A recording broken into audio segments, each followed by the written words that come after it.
అందరికీ నమస్కారం. ఈరోజు కథ ప్రేమ ఎంత మధురం, ఎపిసోడ్ 135, ప్రేమ పలుకులు. ఇక స్టోరీలోకి వెళ్తే, దాత్రి గురించి ఎంక్వైరీ చేయమని తన బట్లర్తో చెప్పిన అరుణ్ జరుగుతున్న విషయాలకు దాత్రికి ఎలాంటి సంబంధం ఉండకూడదని అనుకున్నాడు. మరోవైపు ఆ రోజు సాయంత్రం ఇంటికి త్వరగా వచ్చిన అక్షయ్ నేరుగా స్నేహ దగ్గరికి వెళ్ళాడు. ఆమె మంచి నిద్రలో ఉన్నట్లు అనిపించడంతో తన ఆరోగ్యం ఎలా ఉందో అని తన నుదుటిపై చేపెట్టి చూశాడు. వెంటనే తిరిగి హాల్లోకి వచ్చి అక్కడున్న అన్నపూర్ణతో స్నేహ ఏమైనా తిందా అని అడిగాడు. తిన్నారు బాబూ, అయినా ఇంత పెద్ద ప్రమాదం నుంచి బయటపడ్డారు కదా, అందుకే ఇంకా నీరసంగా ఉండి ఎక్కువగా నిద్రపోతున్నారు అని చెప్పింది అన్నపూర్ణ. అప్పుడు అక్కడికి వచ్చిన యువన్, డాడీ మీరు వెళ్ళి ఫ్రెష్ అవ్వండి, మమ్మీ గురించి నువ్వు టెన్షన్ పడద్దు, నేను మమ్మీని జాగ్రత్తగా చూసుకుంటాను అని చెప్పాడు.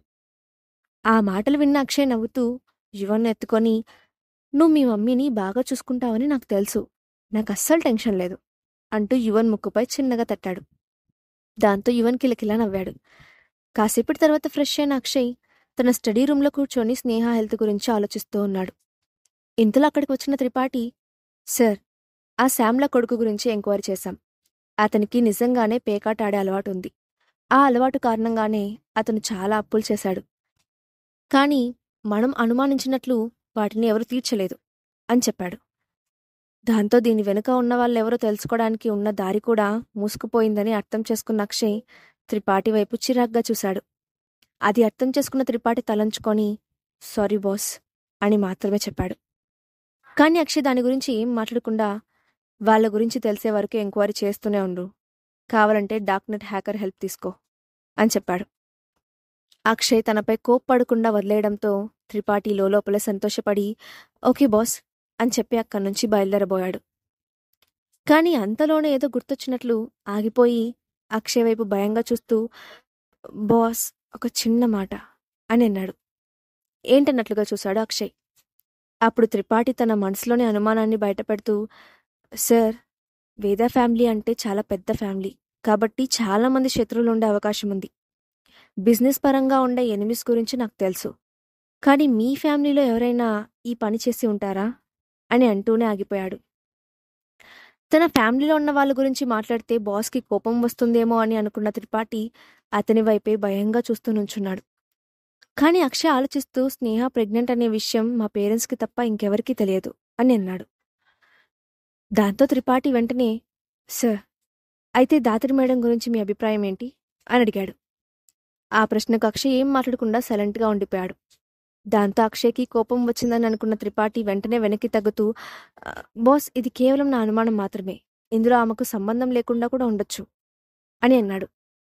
అప్పుడు అక్షయ్ ఏం మాట్లాడలేకపోయాడు. నిజానికి అతనికి కూడా దాత్రిపై చిన్నగా అనుమానం మొదలైంది. అందుకే అతను ఒక క్షణం ఆలోచించి, సరే, ఆమె గురించి కూడా ఇన్వెస్టిగేషన్ చేయండి అని అన్నాడు. ఆ మాట విని త్రిపాఠి కొంచెం ఆశ్చర్యపోకుండా ఉండలేకపోయాడు. దాత్రి గురించి ఎంక్వైరీ చేయడానికి తన బాస్ ఒప్పుకుంటాడని ఊహించలేదు. కానీ అతను ఎస్ చెప్పడంతో బాస్కి కూడా ఈ విషయంలో అనుమానం ఉందని అర్థం చేసుకున్నాడు త్రిపాఠి.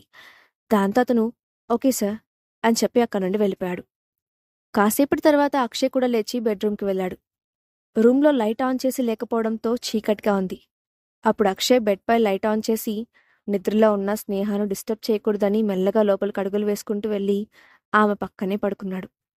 ఆమె ఇంకా నిద్రలోనే ఉండటంతో మెడిసిన్స్ ఎఫెక్ట్ వల్ల అంతలా నిద్రపోతుందని అనుకున్న అక్షయ్ వెనుక నుండి ఆమెను హక్ చేసుకున్నాడు.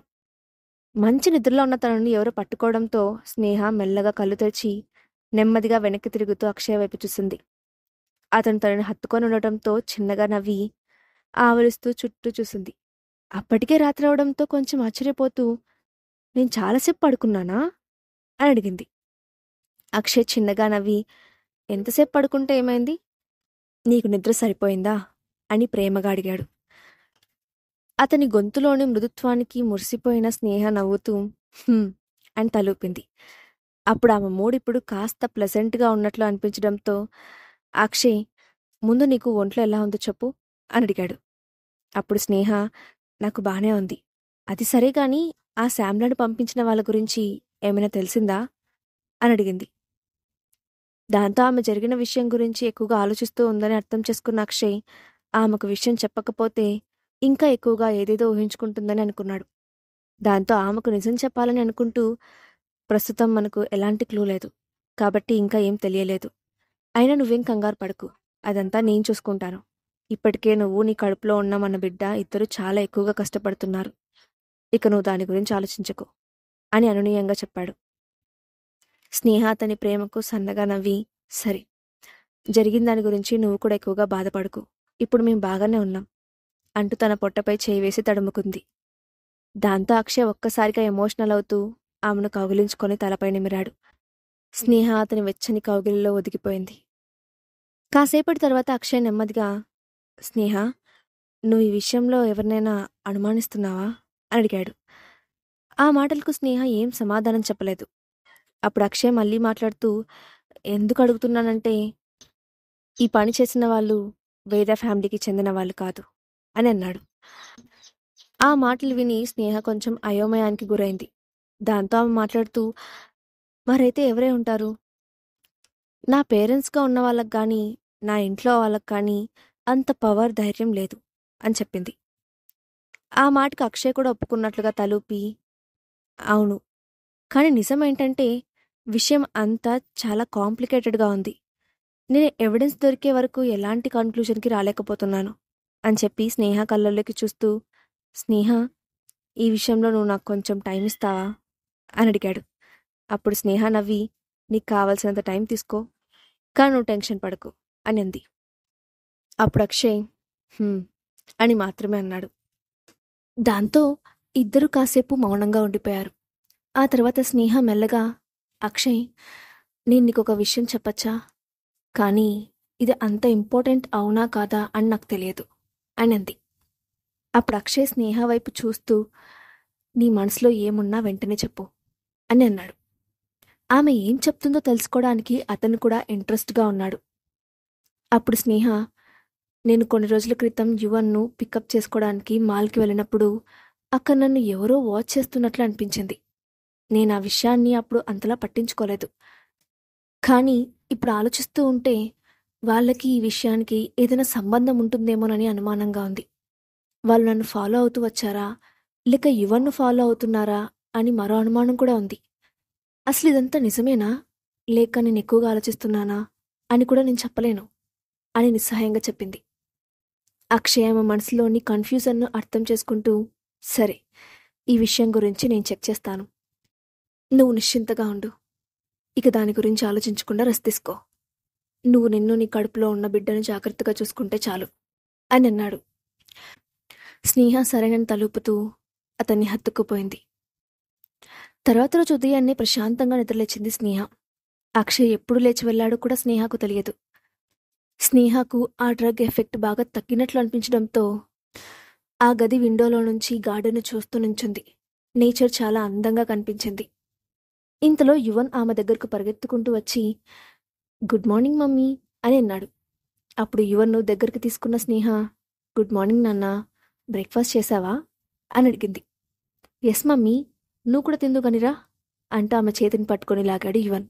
అప్పుడు స్నేహ, నేను తింటానులే, కానీ నువ్వు చాలా రోజుల నుంచి స్కూల్కి అబ్సెంట్ అవుతున్నావు. నేను నా హెల్త్ బాగాలేక నీ విషయాన్ని నెగ్లెక్ట్ చేశాను. ఇక ముందు అలా చేయడం కుదరదు. నువ్వు స్కూల్కి వెళ్ళాలి అని చెప్పింది. యువన్ వెంటనే, నేను స్కూల్కి వెళ్ళిపోతే నిన్నెవరు చూసుకుంటారు? అందుకే నీకు హెల్త్ సెట్ అయ్యాక నేను స్కూల్కి వెళ్తాను అని చెప్పాడు యువన్. యువన్ ఆలోచనకు స్నేహ నవ్వుతూ అతని జుట్టును చెరిపి, సరే, ఇప్పుడు వెళ్ళి నువ్వు ఆడుకో అని చెప్పింది. లేదు మమ్మీ, నేను స్కూల్కి వెళ్ళకపోయినా లెసన్స్ చదువుకోవాలి, లేకపోతే ఇన్కంప్లీట్స్ పెరిగిపోతాయి అని క్యూట్గా చెప్పాడు. స్నేహ నవ్వుతూ యువన్ గురించి ఒక క్షణం ఆలోచించింది. జరుగుతున్న విషయాలన్నిటిలో చిన్నపిల్లాడు నలిగిపోతున్నాడని, ఆడుకోవాల్సిన వయసులో ఇలాంటి సంఘటనలు ఎదుర్కోవాల్సి వస్తుందని బాధపడిన స్నేహ, దాంతో, యువన్, మనం ఆడుకోవడానికి ఎక్కడికైనా వెళ్దామా అని అడిగింది. అది వినగానే యువన్ ఆశ్చర్యంగా కళ్ళు పెద్దవి చేస్తూ, మమ్మీ, నిజంగా నన్ను ఆడుకోవడానికి నువ్వు తీసుకెళ్తావా అని అడిగాడు. యువన్ ఆనందం చూసి స్నేహ నవ్వుతూ, వెళ్దాం, ఎక్కడికి వెళ్ళాలనుకుంటున్నావో నువ్వే చెప్పు అని అడిగింది. ఎక్కడికి వెళ్ళినా నాకు ఓకే మమ్మీ, నువ్వు, నేను, డాడీ కలిసి వెళ్దాం అని అన్నాడు యువన్. అక్షయ్ వర్క్లో బిజీగా ఉంటాడని అనుకున్న స్నేహ యువన్కి నచ్చ చెబుతూ, డాడీ ఆఫీస్ వర్క్లో బిజీగా ఉంటాడు యువన్, మనం వెళ్దాం అని అంది. అది వినగానే యువన్ డిసప్పాయింట్గా ముఖం పెడుతూ, అయితే డాడీ మనతో రారా అని అన్నాడు. అతని ముఖంలో నిరాశను గమనించిన స్నేహ, సరే నువ్వు వరి అవ్వకు, నేను డాడీతో మాట్లాడతాను అని అంది. అది విని యువన్ వెంటనే ఉత్సాహంగా, అయితే మనం ఎప్పుడు వెళ్దాం మమ్మీ అని అడిగాడు. ఈరోజు బాగా లేట్ అయిపోయింది కాబట్టి రేపు వెళ్దాం అని చెప్పింది స్నేహ. దాంతో యువన్ ఆనందంగా, హే రేపు మేం బయటికి వెళ్తున్నాం అని అరుస్తూ పరిగెత్తుకుంటూ కిందకు వెళ్ళాడు. స్నేహకు అక్షయ్ చాలా రోజుల నుంచి బిజీగా ఉండడం తెలుసు. ఇలాంటి సిచ్యువేషన్లో అతన్ని బయటకు రమ్మని చెప్తే ఎలా రియాక్ట్ అవుతాడో తెలియదు. ఒకవేళ అక్షయ్ రానంటే యువన్ని ఎలా కన్విన్స్ చేయాలి అని అనుకుంది. ఆ రోజు రాత్రి ఆఫీస్ నుండి వచ్చిన అక్షయ్ స్టడీ రూమ్లో ఉన్నాడు. అప్పుడు స్నేహ అతనితో మాట్లాడడం కోసం ఆ రూమ్ దగ్గరకు వెళ్ళింది. కానీ డోర్పై తట్టాలా వద్దా అనుకుంటూ డోర్ దగ్గరే నిలబడిపోయి ఆలోచిస్తూ ఉంది. అతనేదో సీరియస్గా వర్క్ చేసుకుంటూ ఉన్నాడు. ఇప్పుడు డిస్టర్బ్ చేయకూడదు అనుకుంటూ వెనక్కి వెళ్ళబోయింది. ఇంతలో, అక్కడే ఆగిపోయావే, లోపలికి రా అని అక్షయ్ గొంతు వినిపించింది. అక్షయ్ తల వంచుకొని ఏవో డాక్యుమెంట్స్ స్టడీ చేస్తున్నాడు. స్నేహ లోపలికి వెళ్ళేసరికి తల ఎత్తకుండానే, ఏంటి విషయం అని అడిగాడు. అప్పుడు స్నేహ అడగాల వద్దా అని డౌట్ పడుతూనే, రేపు నువ్వు ఫ్రీగా ఉంటావా అని అడిగింది. ఆ మాటలు వినగానే అక్షయ్ తన చేతిలోని డాక్యుమెంట్స్ను కిందకు పెట్టి తలెత్తి స్నేహ వైపు చూశాడు. అప్పుడు స్నేహ అతనికి వివరంగా చెప్తూ, యువన్ మనతో కలిసి బయటకు వెళ్ళాలని అనుకుంటున్నాడు. నీకు తెలుసు కదా, చాలా రోజుల నుంచి ఇంట్లోనే ఉండి బోర్ ఫీల్ అవుతున్నాడు అని చెప్పింది. ఆ విషయం అడగడానికి ఆమె అంత సంకోచించడం చూసి, అయితే రేపు బయటకు వెళ్ళాలని చెప్తున్నావా అని అన్నాడు. అవును అంటూ తల ఊపింది స్నేహ. కుదరదు అని సూటిగా చెప్పాడు అక్షయ్. ఆ మాట వినగానే స్నేహ కొంచెం ఆశ్చర్యపోతూ, ఏ ఎందుకు వెళ్ళకూడదు, నేనిప్పుడు బాగానే ఉన్నాను కదా అడిగింది. అవును నిజమే, కానీ నువ్వింకా పూర్తిగా కోలుకోలేదు. ఇలాంటి పరిస్థితుల్లో నువ్వు బయటకు వెళ్ళడం నాకు ఇష్టం లేదు అని చెప్పాడు అక్షయ్. అప్పుడు స్నేహ, నువ్వు జరిగిపోయిన దాని గురించి ఆలోచించి నన్ను బయటకు వెళ్ళొద్దంటున్నావు, కానీ యువన్ బయటకు వెళ్ళాలని కోరుకుంటున్నాడు అని అసహనంగా చెప్పింది. నువ్వు యువన్ గురించి మాత్రమే ఆలోచిస్తున్నావు, నేను యువన్తో పాటు నీ కడుపులో ఉన్న బిడ్డ గురించి కూడా ఆలోచిస్తున్నాను అని చెప్పాడు అక్షయ్. దాంతో స్నేహ ఏం మాట్లాడలేక మౌనంగా ఉండిపోయి ఒక క్షణం తర్వాత అక్కడి నుంచి బయటకు వెళ్ళబోయింది. నిరాశగా వెళ్ళిపోతున్న ఆ ముఖాన్ని చూసి అక్షయ్ మెత్తబడుతూ, సరే సరే నువ్వు చెప్పినట్లే చేద్దాం, మనందరం కలిసి రేపు వెళ్దాం అని అన్నాడు. అది వినగానే స్నేహ ఆనందంగా వెనక్కి తిరిగి, నిజంగానా అని అడిగింది. ఆమె సంతోషాన్ని చూసి అక్షయ్ నవ్వుతూ, అయితే ఒక కండిషన్, అక్కడ ఎక్కువగా ఆడడం పరిగెత్తడం చేయకూడదు అని అన్నాడు. స్నేహ వెంటనే సరే థ్యాంక్ యూ అని చెప్పి ఉత్సాహంగా అక్కడి నుంచి వెళ్ళిపోయింది.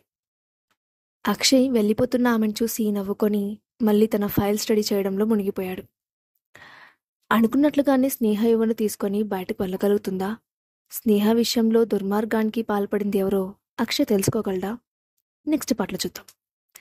ఈ స్టోరీ అప్డేట్ ఎలా ఉందో కింద కామెంట్ బాక్స్లో మీ ఒపీనియన్ని షేర్ చేయండి. Thanks for watching.